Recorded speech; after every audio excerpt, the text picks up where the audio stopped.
ভারতের কন্নড় চলচ্চিত্রের অভিনেত্রী ও মডেল তিনি। তামিল সিনেমায়ও অভিনয় করেছেন। তবে 10 বছর আগে চলচ্চিত্র ক্যারিয়ার শুরু করলেও ঝুলিতে বেশি সিনেমা নেই। বর্তমানে ক্যারিয়ারের আগে সে রমরমা জৌলুসনী।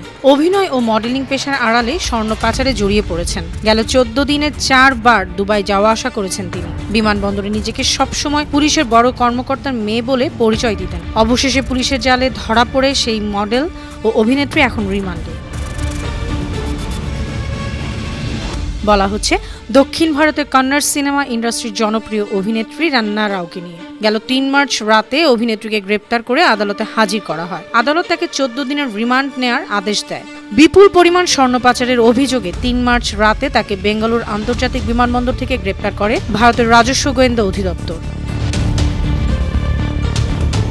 ভারতীয় সংবাদ মাধ্যম নিউজ 18-এর প্রতিবেদনে বলা হয়, রান্না রাও এমিরেটসের একটি ফ্লাইটে এসেছিলেন। তার কাছ থেকে 14 কেজি 200 গ্রাম স্বর্ণ উদ্ধার করা হয়েছে, যেগুলোর দাম প্রায় 12 কোটি 56 লাখ রুপি। কোনো ব্যবসা বাণিজ্য নেই, পরিবারের কেউ দুবাইতেও থাকে না। কিন্তু স্বামী যতীনকে নিয়ে কিছুদিন পর পর আন্তর্জাতিক ভ্রমণ করেন অভিনেত্রী। 15 দিনে 4 বার দুবাই ভ্রমণ করেন তিনি। এ কারণে তাকে নজরদারিতে রাখা হয়েছিল।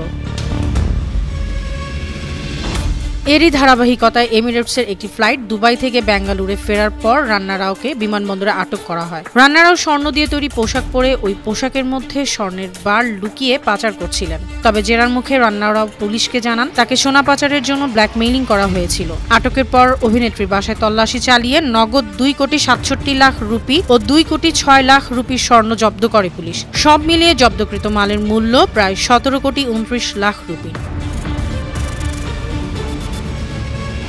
কর্ণাটক প্রাদেশিক পুলিশের বরাতে নিউজ 18 জানায়, দক্ষিণী চলচ্চিত্রের এই অভিনেত্রী নিজের যশ খ্যাতি ব্যবহার করে বিমানবন্দরে চেক এড়িয়ে যাওয়ার চেষ্টা করছিলেন। তিনি অবতরণের সময় নিজেকে কর্ণাটকের পুলিশ মহাপরিচালকের মেয়ে বলে দাবি করেন। বিমানবন্দর থেকে বাড়ি যাওয়ার জন্য স্থানীয় পুলিশ সদস্যদের সঙ্গে যোগাযোগও করেছিলেন। পুলিশের সঙ্গে অভিনেত্রী যোগাযোগের ঘটনার তদন্তে নতুন মোড় নিয়েছে। তদন্ত চলছে অভিনেত্রী কোনো আত্মীয়, পুলিশের ঊর্ধ্বতন কর্মকর্তা বা আইন প্রয়োগকারী কর্মকর্তা কিনা, এমন অপকর্ম তিনি জানতেন কিনা। স্বর্ণ পাচারে রান্না রাও একাই জড়িত নাকি দুবাই ও ভারতের চোরাচালান নেটওয়ার্ক সংশ্লিষ্ট আছে? 2014 সালে কন্নড় চলচ্চিত্রের অভিনেতা, প্রযোজক ও পরিচালক সুদীপ সঞ্জীবের বিপরীতে মানিক্য সিনেমায় অভিনয়ের মাধ্যমে রূপালী পর্দায় প্রবেশ করেন রান্না রাও। বিনোদন ডেস্ক, বানো টিভি।